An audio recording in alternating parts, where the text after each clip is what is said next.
Welcome to another episode of Grief Talk. Everything you want to know about grief and more.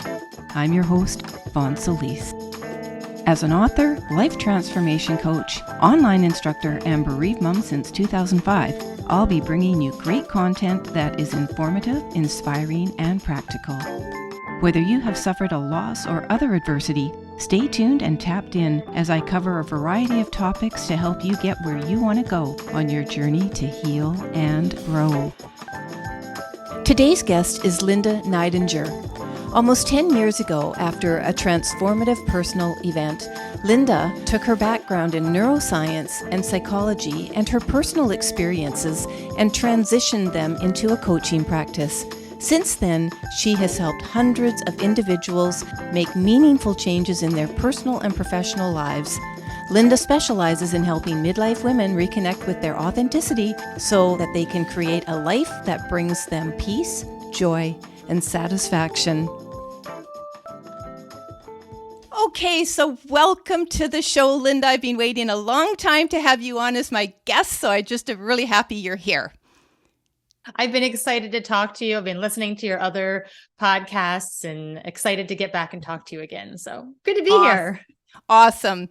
So audience, as you'll know from the introduction I did with Linda, I'm going to let you explain your background, Linda, and what has led you into the work you're doing today and expand on whether you've done some traditional therapy and so on, which has moved into a more specialized practice for you. I know that your passion is to help women connect to their authenticity, their passion, and their purpose. And I'm just going to say, I'm going to get right to it with you, Linda, but I do just want to say in advance of this, we can lose ourselves at any stage of our life. And the older we get, circumstances happen. Stuff happens, crap happens, and some of it can rock us off our feet, and some of us have to start right over again at the beginning. It is so easy to lose ourselves. So in this conversation today, Linda and I are going to be talking a little bit about what it's like to lose yourself. What are those things that cause us to lose ourselves in terms of feelings, emotions, behaviors, and things like that. What we allow ourselves to experience, how we can become empowered by these things that actually take us down. And I think, Linda, you and I are quite connected on that, is allowing those things that take us down to build us up. And so on that note, I want to get right to it and ask you to tell us what it is you're doing, where you came from, and how it transpired into what you do today. As you were talking, I was thinking, well, I won't tell the whole story. But then as you kept going, I was like, no, you know what? There are pieces of my story going way back that I feel like totally feed into what you just said about how we could get lost at any place and the different stumbling blocks. And then what do you turn that into? So the short, super long version, or the long, super short version is when I was in college, I was pre-med. And when I finished college, I didn't think I wanted to be pre-med. And I had a couple weird little situations where I allowed other people to put a little fear in me. Maybe I wasn't capable. I had gone to a lecture about women in medicine, and I let somebody in that talk dissuade me, dampen my enthusiasm a little bit. I had a couple of little moments where I let other people steer my story. So that's, I've already started losing a bit of my authenticity way back then. Yeah. But I had an experience as a high school athlete where I got really interested in the power of the mind. And I was a tennis player, and I knew that I was the number one player on my team. I was not a great tennis player, but I was an above average athlete. And we'd play these other teams that had these fancy number one tennis players with all their rackets and their country club experience. And I would get taken down and discouraged. And my coach would say, you're just not thinking hard enough. And I didn't know anything about the brain at the time, but I did know the more I thought in competition, the poorer I played. And so when I was sort of trying to refine myself way back in that college moment, if I'm not going to be pre-med, if I'm not going to be a doctor, like, what am I going to be? Who am I?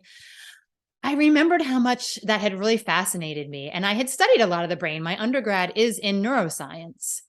And I thought that's maybe what I really want to follow is let's look at the brain in sports. And so my first master's degree is an experimental master's degree. And that's what I studied is thinking in the context of athletics. But again, the path turns, we go here and there. And as much as I enjoyed that at the time, back in the 80s and 90s, it wasn't like a really easy career path. And I wanted to be a mom and I wanted to have a family.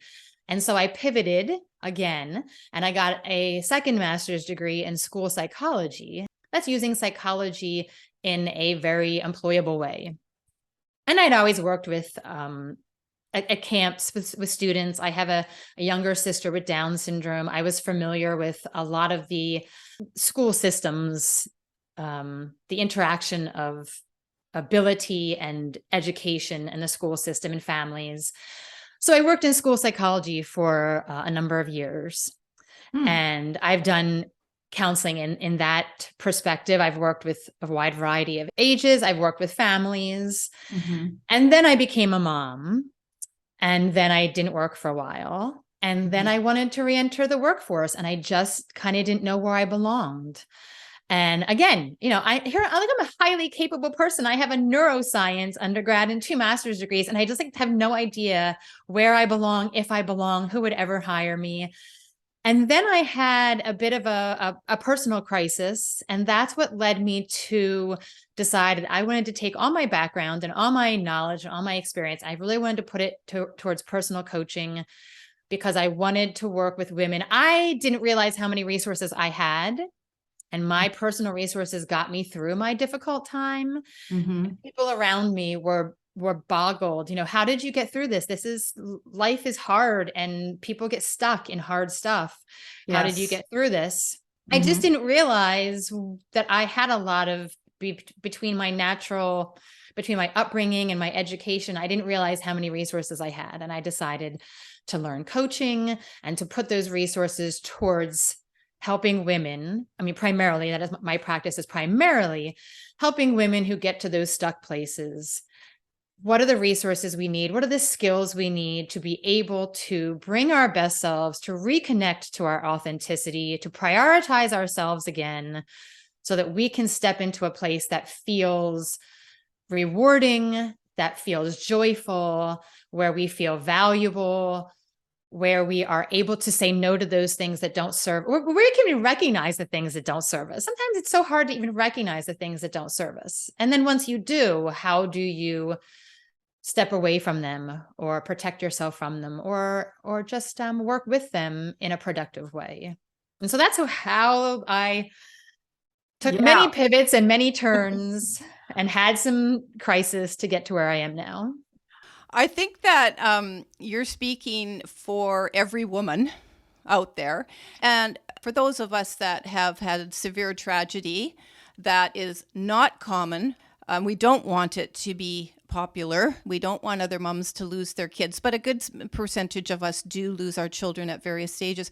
But what I'm trying to say is, regardless, while you were speaking and I was thinking and listening, and I went, yep. Yeah, I can identify. Yeah, I can identify. Even the whole thing about this is key, what I want to point out for the audience listening and women out there, because there might be some men that have this issue for sure. But right now we're sort of speaking to women because you and I can identify with the things that maybe make us, have these thoughts and feelings, the things that help us suppress ourselves. Wow, there's a lot of influences. But as you were speaking, not knowing your capabilities, I think that is pretty general for a lot of women because there's a lot of pressures. There's a lot of influences culturally that help keep us from knowing ourselves. And then if we do know ourselves, claiming our confidence, I want to ask if you could speak about that a little bit, because I think there's a pressure for us to not want to come across as too smart, too good looking, too in shape, too anything. Like, can you speak to too much of anything positive, how that can threaten women? If in fact you believe that it does threaten women. Oh, for sure. So whereas I used to work in a school system, my husband always worked in the corporate world. Mm-hmm. And it's like everything in life, it's so much easier to see things with some distance. And so he would tell me stories about people at work, and I would be able to think for these women, like, oh my gosh, these women are so capable. Mm-hmm. Why aren't they speaking up for themselves, or why aren't they demanding different? And I remember this was so long ago. The research is pretty old now, but a study had come out where they had men and women look at job qualifications and then decide if this was something that they would apply for. And the women, they needed to feel confident that they had about, it was something crazy, like 95 to 98% of what the job description asked for to even consider themselves worthy of applying. Whereas men hover around like 50. You've got, I can remember looking at job descriptions and being like, oh, I have so much of this, but I don't have that piece. And I'm not even going to put myself in that place. How embarrassing for someone to look through that and be like, we clearly said you needed this skill. Whereas, and again, these are generalities, but in general, men tend to feel very comfortable promoting themselves when they have about 50% of what's being asked for. Do you think that's true today? Whenever this study took place, do you think that is true today, or culturally, with some of the pressures having been put on men recently, the male gender and those that identify as male gender? Do you think that with these more recent pressures of the last 3-4 years, that might be challenging that sort of status quo? Like maybe they aren't feeling quite as confident anymore. I'm just asking personal opinion here. I'm going to say no. I definitely think things are shifting. I mean, I have a 20-year-old daughter, and so I am very well tapped into, she has these brilliant, capable friends. And when I sit with them and talk, sometimes I can see that they're in contact, they are connected with their brilliance and their capabilities. And sometimes I see all this same stuff, and I'm the person who's like throttling them, like, no, no, no. Wow. So just sidelining for a second. So you're tapped in to this would be the Gen Z. Your kids are Gen Z. I have a millennial at 30, a son, so I can sort of see what's going on with his, as a male, and what threatens him, which is actually losing his identity as a male because of white privilege that is by birthright, unfortunately, attached to him. So we've had lots of conversations around that. And I have raised him to be as respectful, and he is in a lead position where he works. And I think he's naturally quite respectful. He just wants the best person for the job when he's hiring, that sort of thing. The best person might not feel comfortable even applying or speaking up. Exactly. So going down to now, you're the 20-something-year-old, and they're starting out, or if they're lucky, they're in college, university, working towards a career, which I would offer might feel somewhat privileged today for those of us that have children that can go that route. So what in the heck, Linda? I know. If decades later, for me feeling that, what's causing this in them to feel this way, not claiming their potential and their real capabilities? Like I said, I do think it's shifting a little. I at least they are aware of things, like not to sound like a pop psych book, but let's take mansplaining for an example, or interrupting. I think they're more aware. I certainly, if I had been speaking when I was in my 20s and I had been spoken over, I for sure would have piped down, and I don't want to say knew my place, but I would have felt like perhaps what I had to say was not valuable enough for me to hold the floor. I do think the younger girls recognize, excuse me, I wasn't finished saying what I needed to say. But we still definitely, as a society, are somehow communicating to women, be careful. Don't be too assertive. Don't be too bold. Don't step on guys' toes, whether it's because they still hold the power or because maybe they're a little fragile, they're not used to having their toes stepped on. Don't be too successful, right? Right. I read a study, this was a recent study, that women who make more money than their husbands tend to do even more than 50% of the housework. And it's almost like that unconscious, I'm still here for Yeah. you. You know, Oh, I'm wow. going to make sure you see that I'm still here for you, even Yeah. though, so that I'm not too. Yeah. And while we're speaking very generalities here, Linda, there are always exceptions to the rule. There are always going to be those women that are charging ahead, leading the way, paving the way. But I think what we're really talking about is a consciousness. And we have a long way to go as women to really own our femininity and our strengths at the same time. Like, so not trade in the femininity or trade off the femininity for that harsh, tough exterior because we got to keep up with the guys in the boardroom or whatever. And I'm always very inspired by and respectful of women who can maintain any amount of femininity they want to, but man, are they powerful, just as powerful. And I love that. And you don't see it a lot, but that's because there's not a lot of women in those positions. I'm talking powerful leaders and that type of thing. You know what I'm saying? So it's very, very interesting. I want to get to a few things here, but I know part of your journey has been when you were coming back into the workforce, and you were saying there were some situations that occurred where you sort of had a loss of identity, where we don't put ourselves first enough, and therefore we don't have the confidence. You lose perspective about who you are. And this goes back to claiming the capability that we know we have. And we do this at various stages. It doesn't matter how old you are. It, like I said earlier, it can knock you off your feet in your 50s, 60s, 40s, 70s. It doesn't matter. Something can really jar us, and we completely lose a grip on who we are and what we have to offer. Wasn't there a story you had where you were at a cocktail party or something like this and no one would talk to you, but there was something that happened that, you know, with all of your potential, all of your qualifications, all of your experience, and you just didn't know how to fit in? What was going on for you in that experience? I think at many points in my life, I mean, when I was in graduate school, a lot of the people I knew were working and building their career. And so you would go out to a cocktail party, you'd meet people. And even then, I mean, grad school, like in hindsight, it's a huge risk. You're sacrificing making money and building your career. It's a lot of work.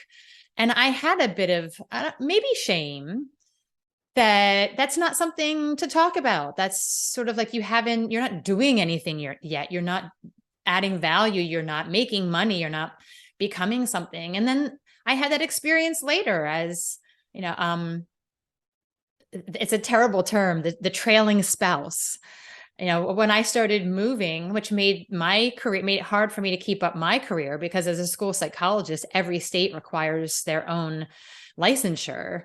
Okay. If I'm moving to help support my husband's job, it's hard for me to continue to be relicensed in each state.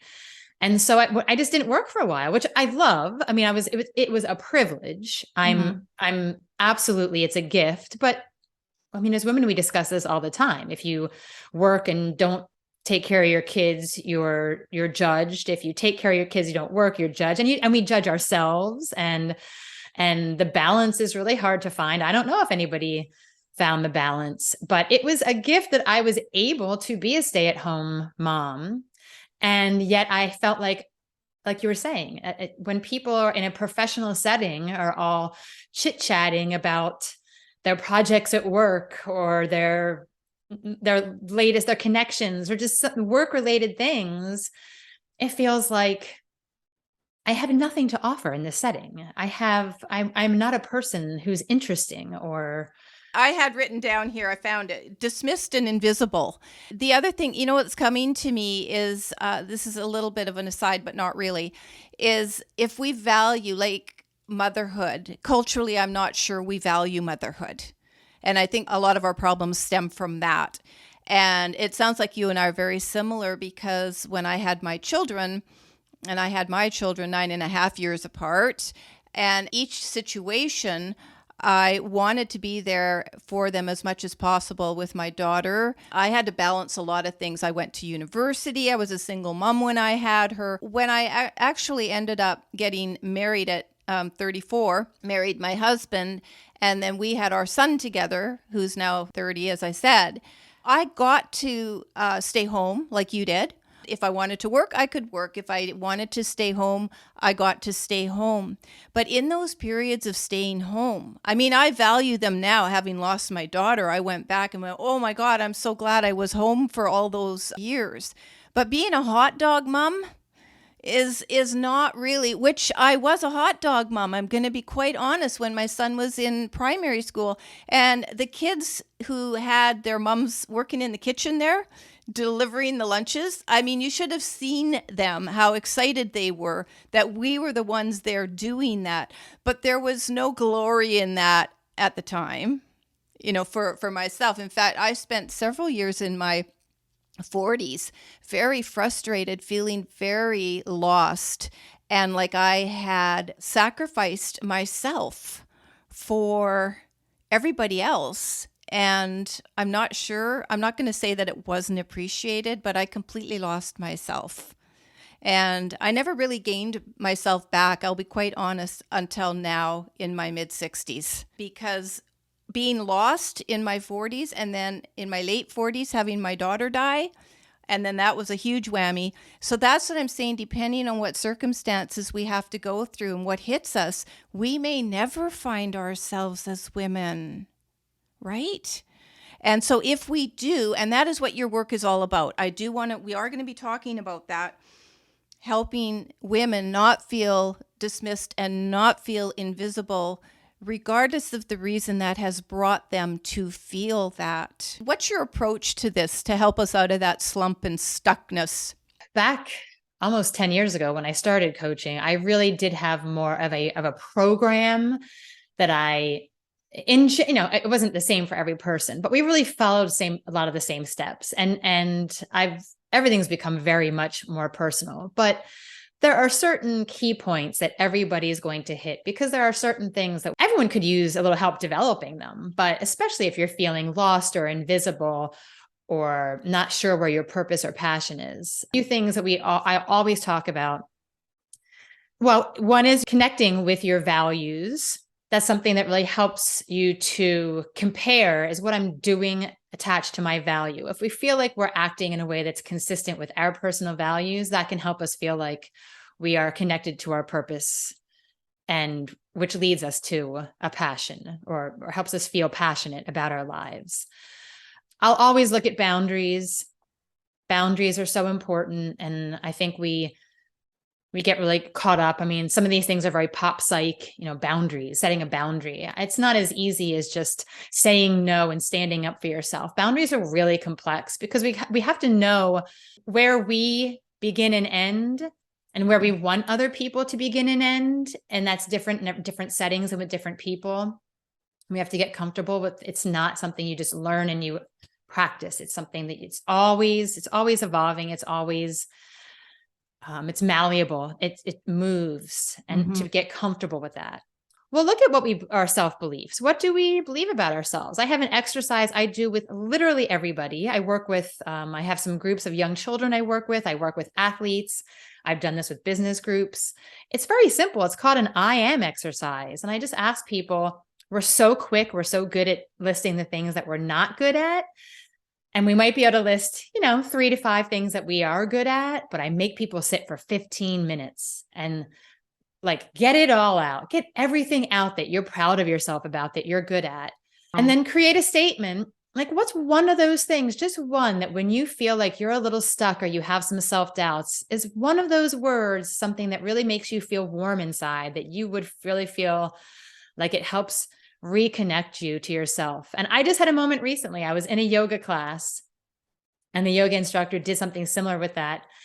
And I had been a little stuck on a professional thing, and the words "I am capable" came to mind.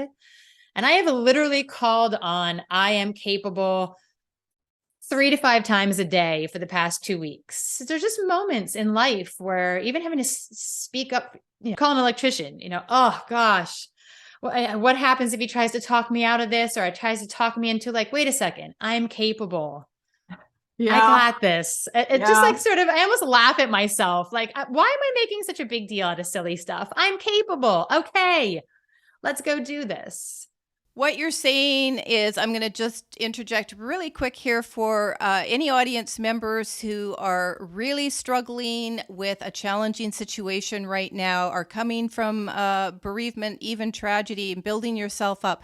Whatever you are building yourself up from at this moment, take Linda's exercise. I love it. I'm going to do it for myself. Not right now on the podcast, of course, but I am going to do this because I am, and spend those 15 minutes writing everything positive that you know for certain you are capable of doing, that you are great at, successful at, whatever you, it has to be positive, right, Linda? Whatever it is, it has to be positive. Can this all... You have to really believe it because your Yeah. brain knows. So if Yeah. you say, I am confident, but you tend not to be confident, don't do that. But, I am kind. Yes, yes, I am loving, I am kind. So the things you know to be true at the deepest, even like I'm all about authenticity, and we're going to be talking about that shortly. You know in your heart when you're telling yourself the truth, and you just know. So when you tap into that and you feel, yeah, I really know that I am really kind, I am really loving, I'm a really good mom, I'm a whatever. And it's okay. What I want to stress here, and I'm sure, Linda, you're going to agree, it is okay to have some things we're still working on about ourselves. So if we're not confident, I'll be the first to admit I'm not always a confident person. And that got just completely demolished in my tragedy. And I didn't trust the world. And confidence, a lot of confidence in my view, comes from trusting ourselves. Once we trust ourselves, it isn't about the world. It isn't about other people. It is about the fact that we know we can get ourselves through and to anything because we've got the skills, everything else it takes to get wherever we're going. So that is a fantastic exercise. And I encourage everyone to, even if you don't want to spend 15 minutes, spend 5 or 10. And even if you have to do it regularly every week, because I believe the more that, I'm like you, you're very into mind, right? Mind chatter. And we'll talk about that too. But the more we can put it on, and I think putting it on paper, it's huge. Would you agree? Absolutely. Writing something down makes a huge difference in how we process it in the brain. It's activating a different part of the brain. So you're just rallying the resources, but then writing it down and putting it someplace where you can see it. It's another sense. It's a reminder. All of these things are a process. There's no one thing that we ever fully realize or accomplish. Our life is a journey. And what are the things you want to get better at? Then just decide, I'm never going to achieve that thing. I'm always going to be on this amazing journey of getting better at it. And that relieves a lot of the pressure. Like, I'm not super confident, but every day I'm going to challenge myself to take a step that allows me to feel like I stepped into my confidence. Yes, we're not comparing ourselves to anybody, not even our former selves, people. We're just acknowledging and respecting and honoring who we are becoming each day, which I agree with Linda. It is a complete journey until our last breath, if we allow it to be. I was talking with some business people about to-do lists. And we got talking about, when you have all these things to do and then you scratch them off, you draw a line through it and it's gone. So I decided to turn them into things that I had to do, and then a check mark, and then a win. And so I keep an actual Word document. It's just growing longer and longer by the minute. And every day having my to-do list. But the difference is it becomes a win for me instead of crossing it off like it never mattered, because we were making the connection between when you draw a line through things, done, it can actually feel like you haven't even accomplished anything. And so that's just a little trick I've been working with. And when I sit there and I look at, the number of things I've done through the day, and then now I go, wow, you really did all of that. Good for you. And that starts to help you when the more you acknowledge all that in yourself, your wins. This does help you build confidence. At least it's helping me build my confidence. So that's why, when you say, you've got this, of course I do. Why wouldn't I? Do you think women need to build each other up more too? I mean, that's an age-old argument, but are you seeing that's happening a little bit more, or is there still a hesitancy for women to build each other up?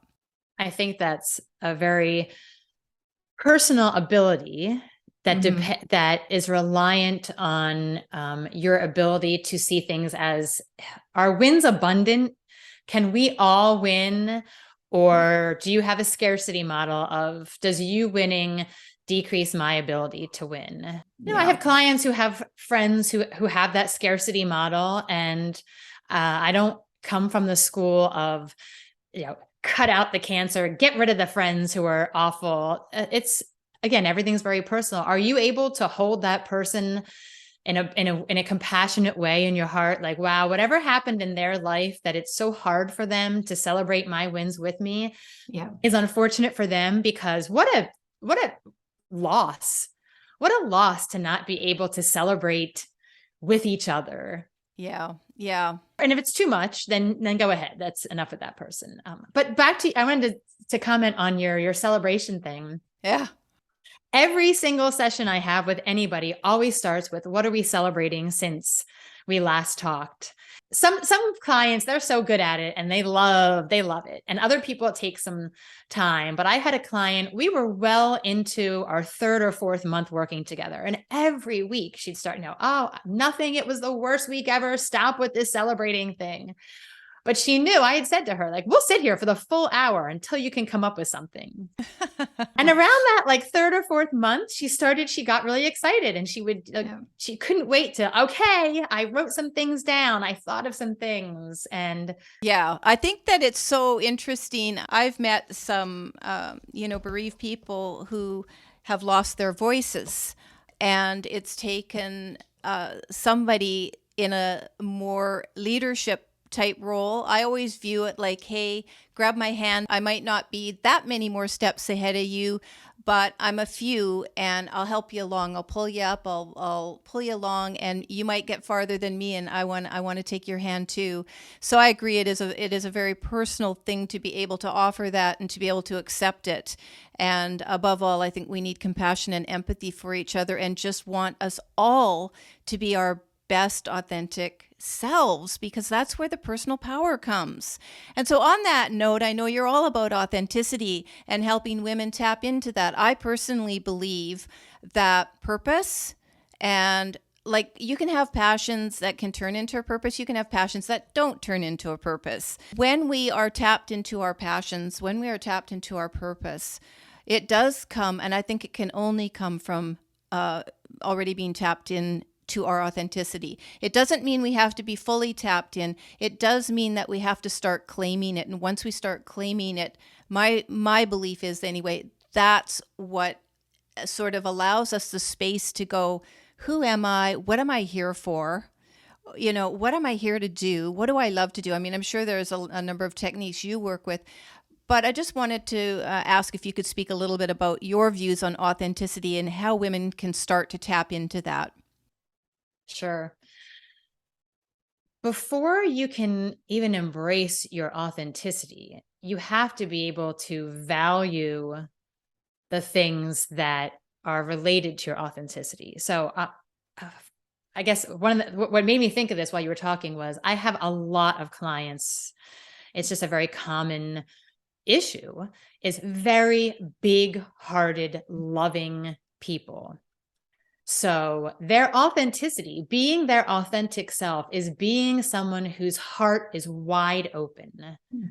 And they probably have boundary issues, but those boundary issues are going to look different than somebody else, because when they are being their most authentic self, they are wide open, which means we're wide open for hurt as well.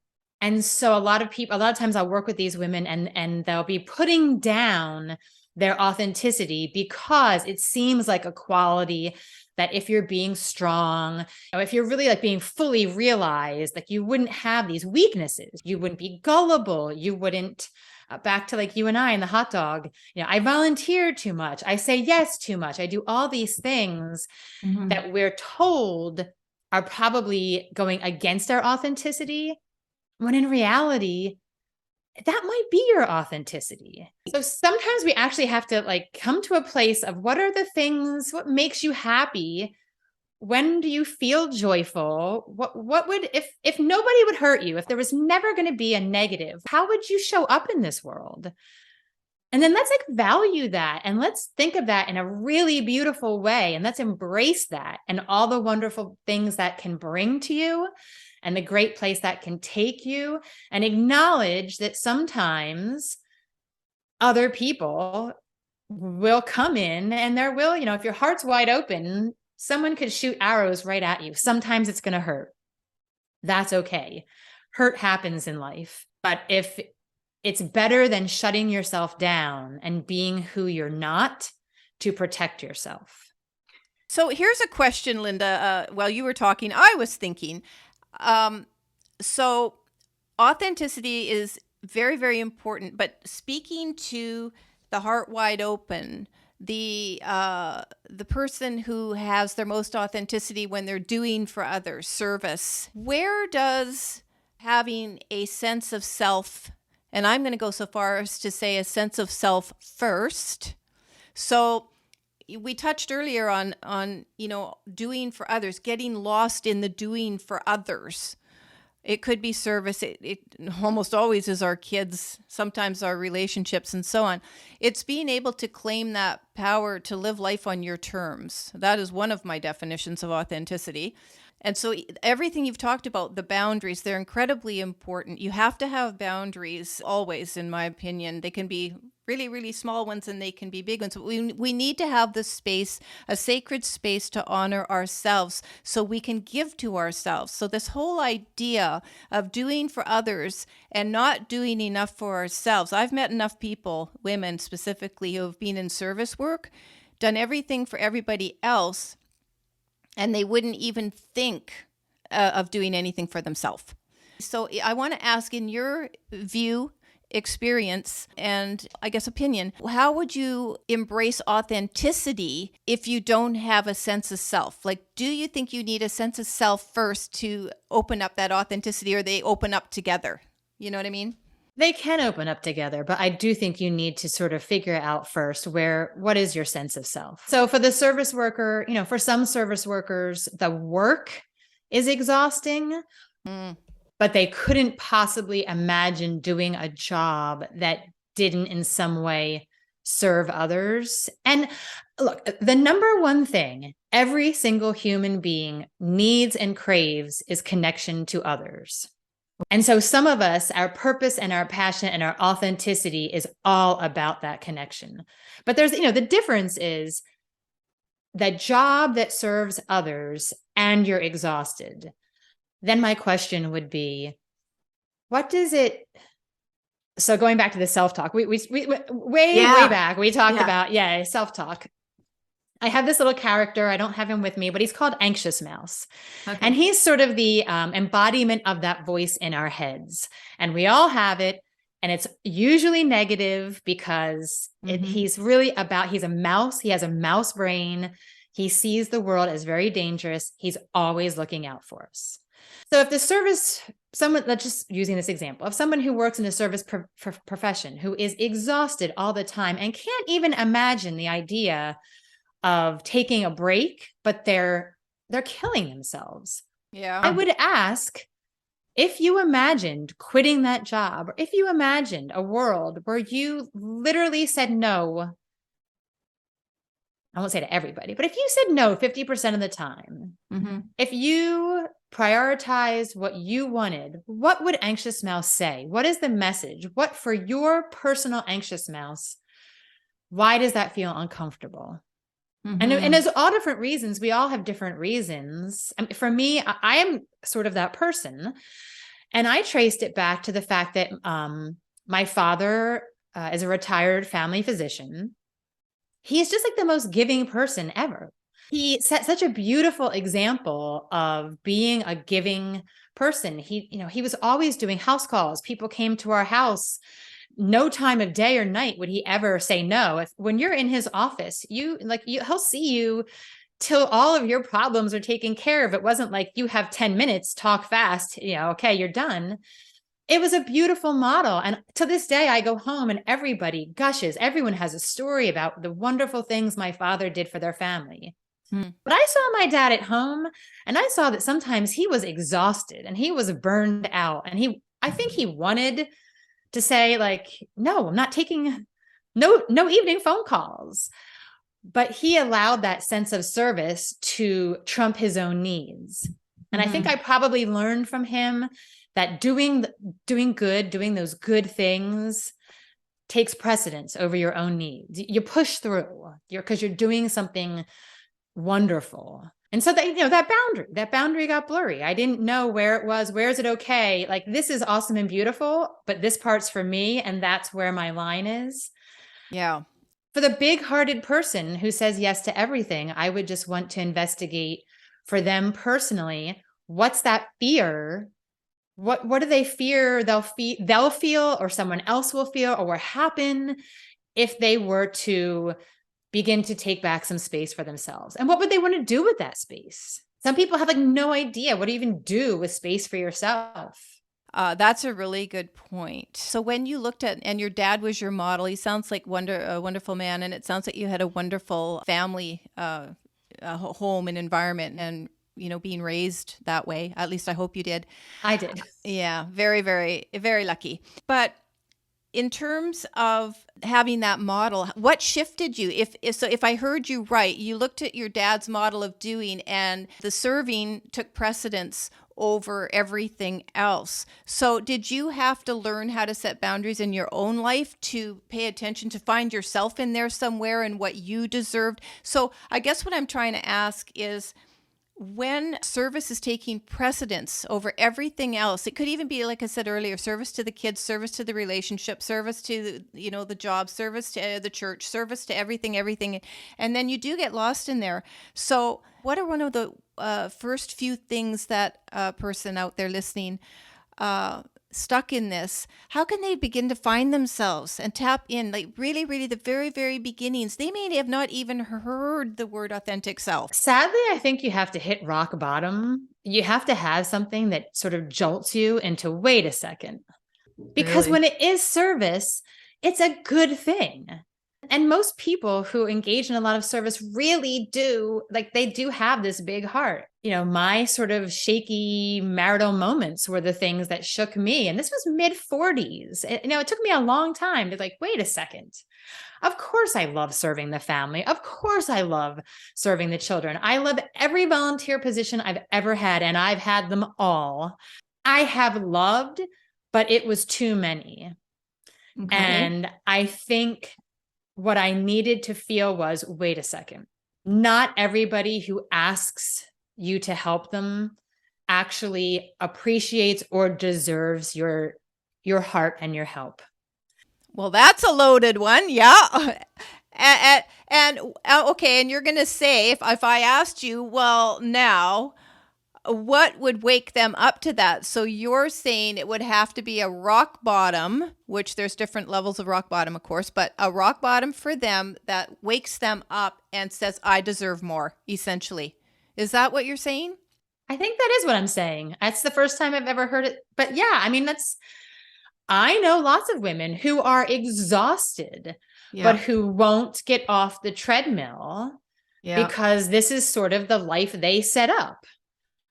I'm not going to say that they don't feel they deserve to step off the treadmill. I just don't think they know that it's okay to step off the treadmill, that you can love your spouse, you can love your children, you can love your church, you can love your children's school, you can love volunteer organizations, and you can figure out what feels good for me, Where do I need the space for myself? What would I do with the space for myself?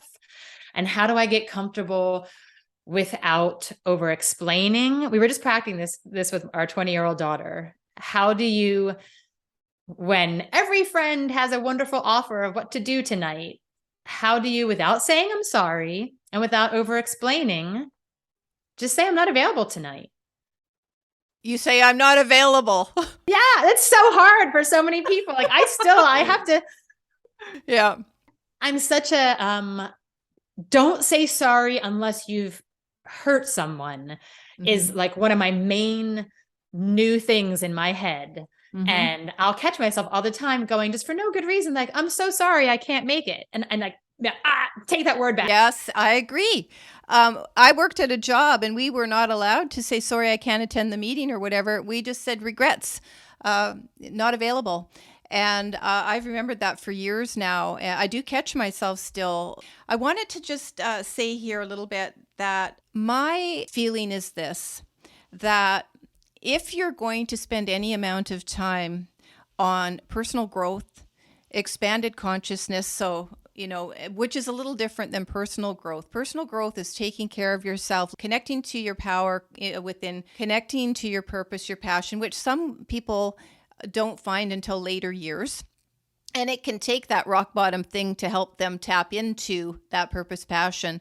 But it is having, in my opinion, in my experience, in my practice, my personal practice, if I don't love and honor and respect myself enough to treat myself first the way I would treat others, then it really isn't an authentic experience. Because I believe that at some point, if you're always doing for others, I think it is going to catch up with you in more ways than one. It could catch up with you in terms of having, a breakdown in terms of the physical body. There could be illness. There could be a whole bunch of things that sort of tear you down away from that to make you stop and want to really honor yourself first. And there's nothing wrong with wanting to honor ourselves and care for ourselves first. And I do not mean this in a selfish way.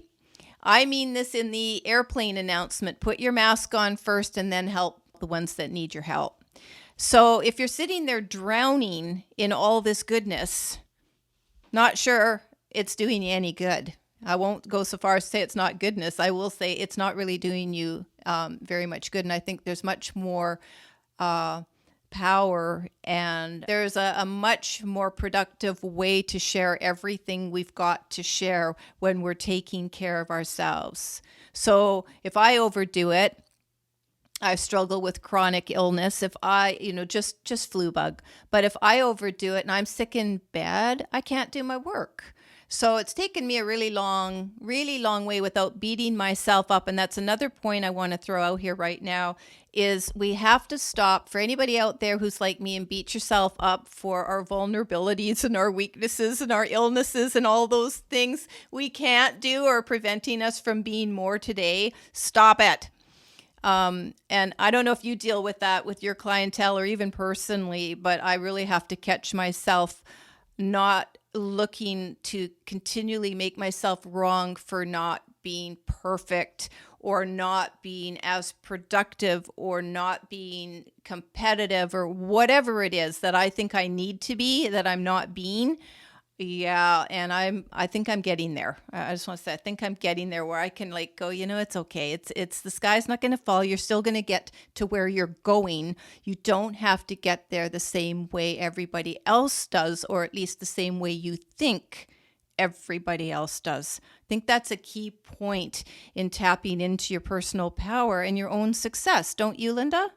Absolutely. And if I can tie that to sort of two topics that you and I have spoken about before, going back to connection, then again, the number one thing we all want is to feel connected, and we will allow ourselves to get into unhealthy relationships and connections to have a sense of connection, but that's a false connection. And we kind of know that when we are able to be in contact, not always our most authentic self, but when we are feeling connected with our authenticity, we'll know which connections are really the best, healthiest connections.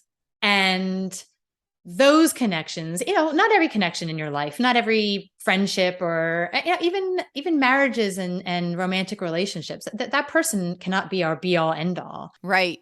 But when we are connected to our authentic self and we know that we are able to be that person, we can say no. We don't have to always be strong or available. And that person will be able to see that version of us and respect it and accept it. Those are our best connections. And those connections that aren't like that, to tie into another topic you and I love, they're sort of a non-attachment. And we sort of have all these expectations about what a best friend, how a best friend will react, how a spouse will react, how people will see us. And we're not in everyone else's heads. Everyone has their own experience. So that ability to, as long as I'm connected to my authenticity, and I can show up in relationships most of the time and not give up that connection. And then I can have a non-attachment. I can feel non-attached and drop my expectations about how this other person will receive me. It takes such a load off. Right. That's, we've talked about peace. I mean, I can feel the peace in my body as I say that. Hey, I'm showing up. This is me. Sometimes you'll get me. Sometimes you won't. Sometimes we'll be at odds. Sometimes we'll be totally in sync. And I'm just not going to be totally attached to everything always being perfect and right. And that's okay. That's okay. Yeah. I want to sort of quickly just say here, I think deservingness is so important in connection. Ultimately, I'm not sure if what we're looking for is love in that connection, acceptance. What are we actually looking for in the connection, Linda? In a romantic connection? No, I mean, if connection is the number one thing that human beings are looking for, it'll be for different reasons, I expect. But would you say it's to be part of the collective, to be accepted? Yes, to be loved, but we also want to be loved by our children. We want to be loved by our friends. We want to be loved by the world, if we're visible in public, and so does it come down to love and acceptance? I mean, really generally, simplistically speaking? Well, I mean, from the most simplistic, if we want to take all the humanity out of this, in our brain, it's just safety. Safety. In our brain, our most primitive part of our brain knows it is dangerous to be alone in the world. There you go. That's what I want. That's a ding, ding, ding moment for me. And you know why? Because our brains are reptilian, mammalian, right? We're still in survival brain. I've read and taken part in webinars from psychiatrists, and they say the brain is still antiquated. We'll probably not in our lifetime, God knows how many thousands of years, where the brain would even be fully developed to have us develop the level of compassion and empathy really needed to experience a peaceful, loving world, So even for all of us that go on, we need compassion and empathy. And every bit we can learn is great, but our brains are preventing us from going beyond a certain level what we can experience. This from psychiatrists like Bessel van der Kolk and so on. We have the frontal lobes. We have this smart part of our brain with all this verbal ability. And then we have this reptilian brain. And so we make up stories about why things in our life are where they are. Oftentimes we're just being driven by this very basic reptilian brain. And when we recognize that and we sort of release ourselves, hey, sometimes I do stupid stuff that doesn't serve me. And that's okay because I was being driven by this need for safety, security. But that is so key. And one of the reasons it's so key for me is because I live with post-traumatic stress disorder. So for the last several years since I was diagnosed in 2014, so 2016, I started to really, take an interest in and adapt therapies and information and how I could relate it to loss of a child, because there's not a lot of work in what I'm aware of. There's not a lot of work in PTSD and child loss and so on. So I have a huge interest in that.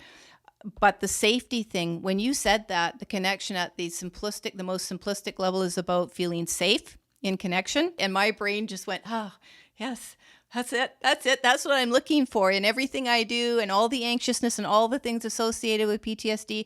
And there's a lot of people that are anxious out there. There's a lot of people that are hurting. There's a lot of people that are depressed. There's a lot of people bereaved. There's a lot of people lost. There's a lot of people with all those negatives, which in your work, Ultimate You coaching, you're trying to help them be the best they can be. There's a lot of us are doing that same thing. We're trying to be the best we can be. And I think it's fantastic to say that what we learn, it's great to be able to share and pass on in teachings and in other ways we do that. But if at the very basic level, we are looking to be connected so we can feel safe. Yes, loved and all that, but I think safe tops it for me. I think that's something worth pondering for anybody out there questioning their decisions. And even for the ones that we have made, and we've all made some bad decisions, or we could have made better choices. Let's put it that way. Don't beat yourself up. If you look at the intention behind it and then understand the brain will only allow us to act in a certain way. And if we are looking to feel safe, and then maybe loved and whatever as well, love comes from feeling safe. If I feel safe with you, I'm going to let you love me. Wouldn't you say? Oh, for sure. Right? So anyway, I'm going to be pondering that one after we hang up from this call, because it is just a lot of people talk about connection, and I don't like to think of connection superficially. You know what I mean? We want to be connected, but I'm really not sure if people think about why they're connecting and want to connect. So I'm just going to throw this out there, if it is to feel safe, that kind of maybe helps people look at their intentions, which can help them think about their choices, their behaviors. Absolutely. And that connects you to their authenticity, because if you understand what you're choosing and why you need it, that ties into values and so on and principles. But nevertheless, it's all about the intention. What were you going to say, Linda? Just it goes back to that. That's why people love Anxious Mouse, is that he just wants to be safe. And so that chirping, that voice in your head sometimes says things that do not serve your authentic self, your best self, healthy connections.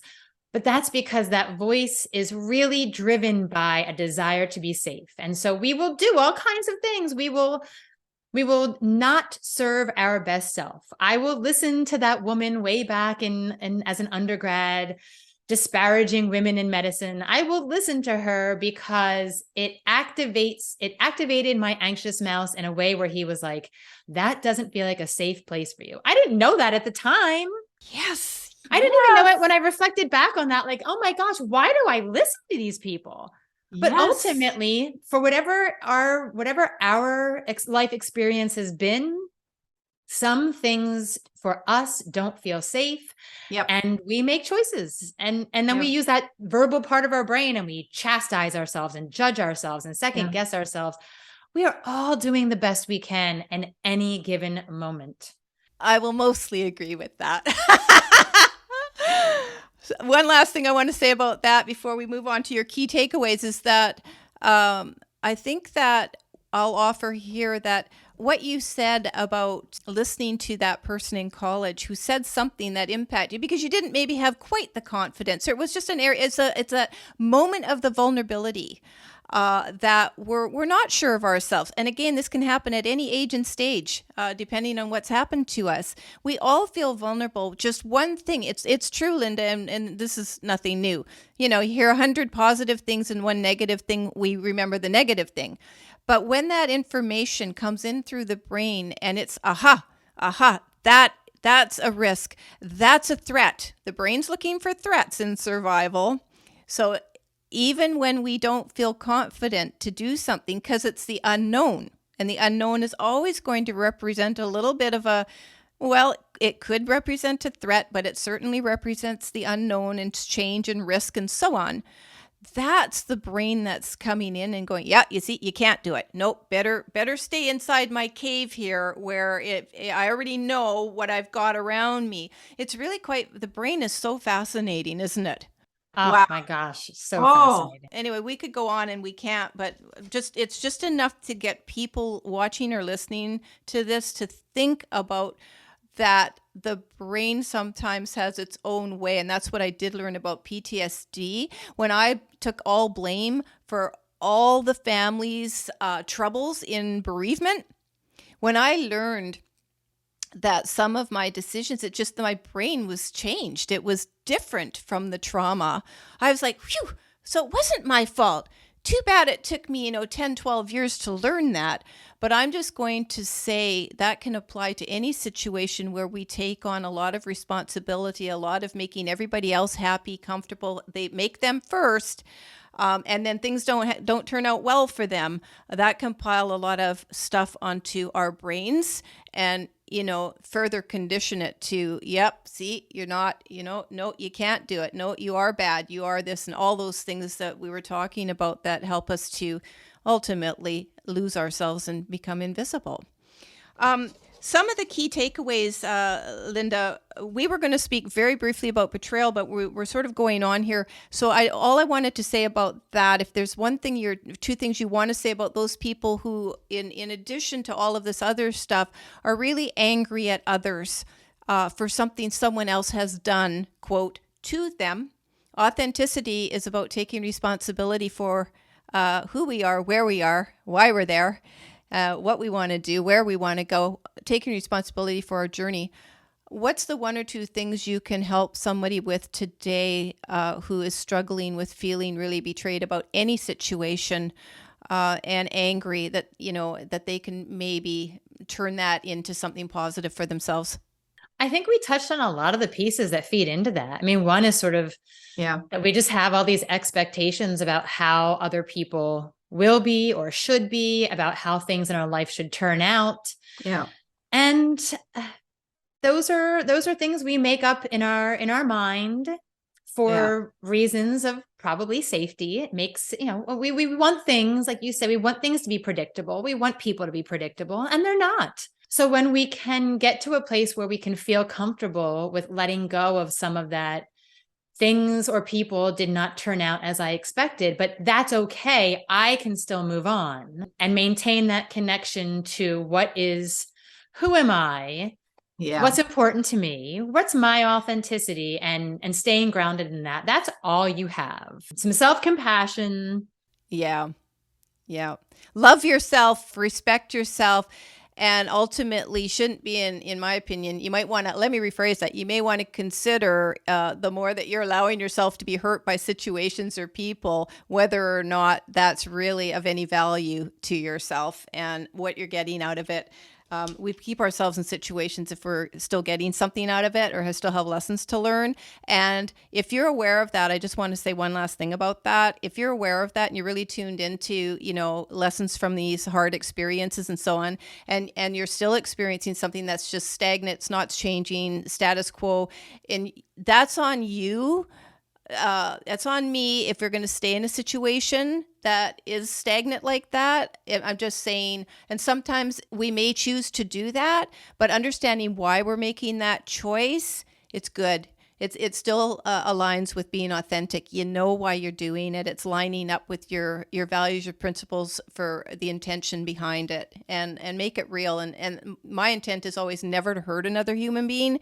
And we always continually grow, even from those tougher choices too. I'm talking like I have experience. I do. I love that. I just want to add I want to put one thing on top of that is with clients, we'll talk about that.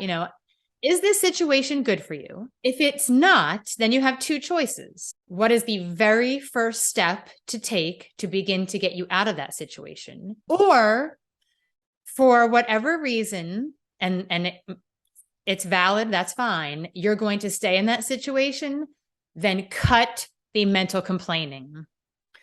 Yeah, I agree. And you do that with a different perspective. I think really just understanding why you're making the choice you're making, because I think what I just want to leave with this is sometimes we're in situations that aren't perfect. You did touch on that earlier.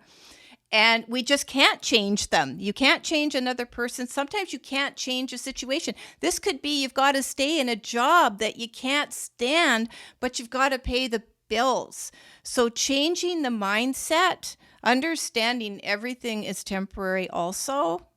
It could be 20 years, but whatever.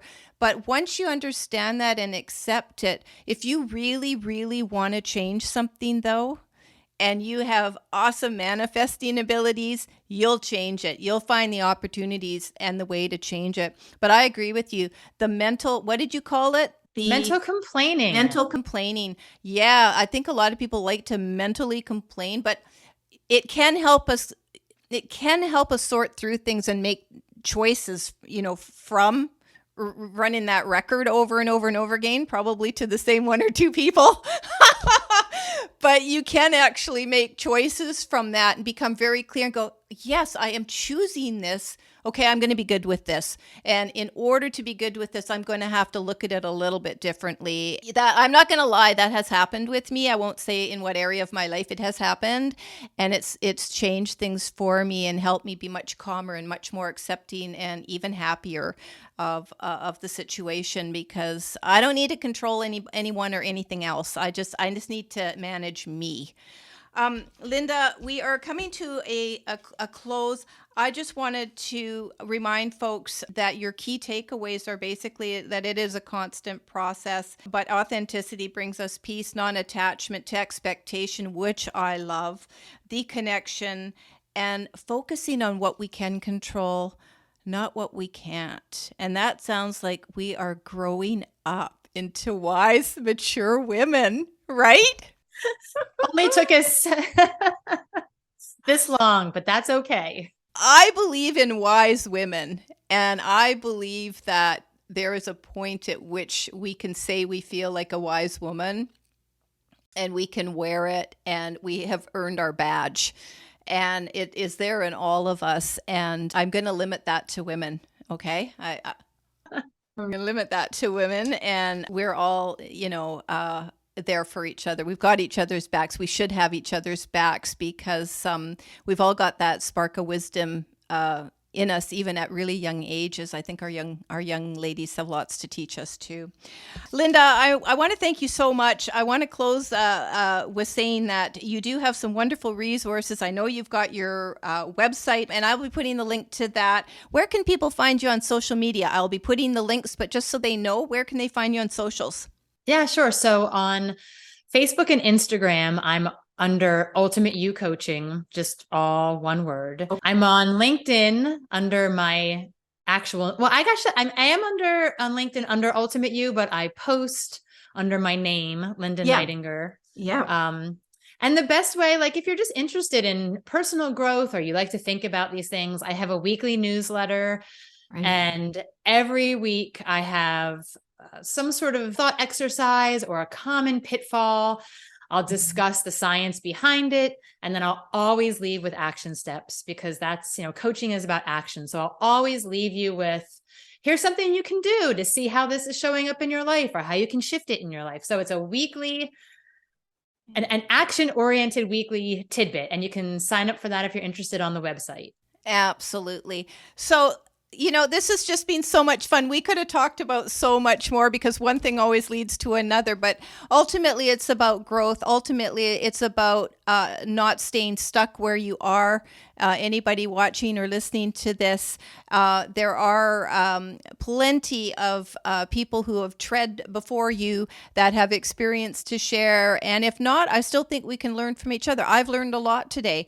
And so I thank you, Linda, very much, and encourage anybody who wants to work with Linda, go to her website. I'll have all those links in the description below. So again, thank you so much, Linda, for being on the show. It's been an absolute pleasure. Thanks for having me. It's been so much fun. All right.